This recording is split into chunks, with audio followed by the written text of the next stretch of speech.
Assalamualaikum warahmatullahi wabarakatuh. Perkenalkan, nama saya Azharita Tanjung dari 10 IPS 3. Saya akan menjelaskan tentang historiografi. Pertama, pengertian historiografi. Historiografi adalah proses penulisan laporan hasil penelitian sejarah. Historiografi berasal dari gabungan dua kata, yaitu histori yang berarti sejarah dan grafi yang berarti deskripsi atau penulisan.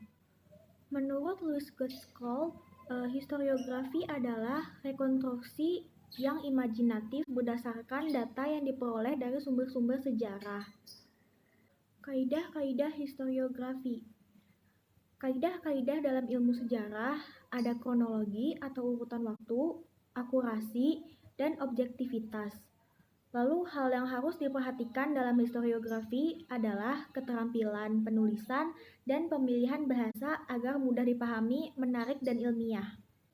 Lalu yang ketiga ada penyajian penulisan sejarah. Pertama ada pendahuluan, pembahasan, dan penutupan. Pendahuluan itu meliputi latar belakang masalah, rumusan masalah, tujuan penelitian, manfaat penelitian, dan metode penelitian. Lalu dalam pembahasan meliputi penjabaran dari rumusan masalah. Dan penutupan meliputi kesimpulan yang merupakan hasil dari analisis terhadap data dan fakta yang telah dihimpun atau merupakan jawaban terhadap rumusan yang telah dirumuskan. Lalu ada historiografi tradisional. Historiografi tradisional berkembang pada masa kerajaan tradisional di Indonesia. Penulisan sejarah masa kerajaan tradisional digunakan untuk merekam dan mewariskan kehidupan dinasti yang berkuasa kepada generasi selanjutnya.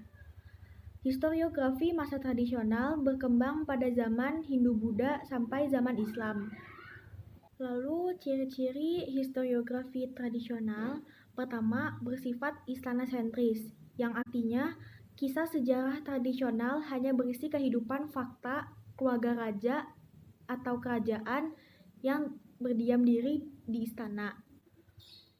Lalu yang kedua, bersifat religio-magis, artinya kisah sejarah tradisional selalu dihubungkan dengan kepercayaan mengenai hal-hal yang bersifat gaib.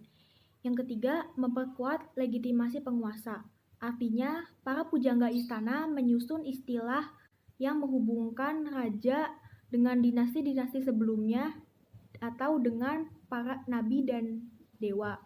Yang keempat, bersifat psikopolitis sentrisme, artinya historiografi tradisional ditulis oleh para pujangga sangat kental dengan muatan-muatan psikologi seorang raja. Lalu yang kelima ada bersifat etnosentris, artinya menyajikan kisah sejarah mengenai pengalaman kolektif suatu kelompok masyarakat pada masa lalu. Lalu ada historiografi kolonial, yang berarti penulisan sejarah yang berkaitan dengan aspek penjajahan Belanda di Indonesia.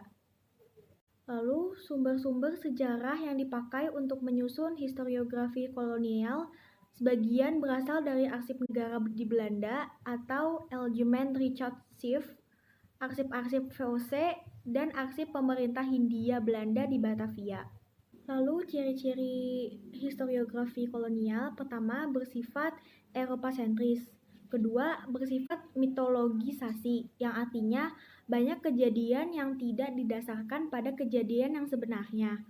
Yang ketiga, ada ahistoris, yang artinya orang Belanda dianggap sebagai manusia paling sempurna dalam berbagai kehidupan di Nusantara. Yang terakhir ada historiografi nasional. Historiografi nasional adalah penulisan sejarah Indonesia yang bertujuan untuk membangun karakter kebangsaan sesuai dengan visi negara Indonesia. Lalu ada ciri-ciri historiografi nasional. Pertama, mengingatkan adanya karakter dan nation building. Yang kedua, Indonesia sentris. Yang ketiga, sesuai dengan pandangan hidup bangsa. Yang keempat, disusun oleh orang penulis-penulis Indonesia sendiri, mereka yang memahami dan menjiwai dengan tidak meninggalkan syarat-syarat ilmiah. Sekian penjelasan dari saya tentang historiografi, kurang lebihnya mohon maaf. Wassalamualaikum warahmatullahi wabarakatuh.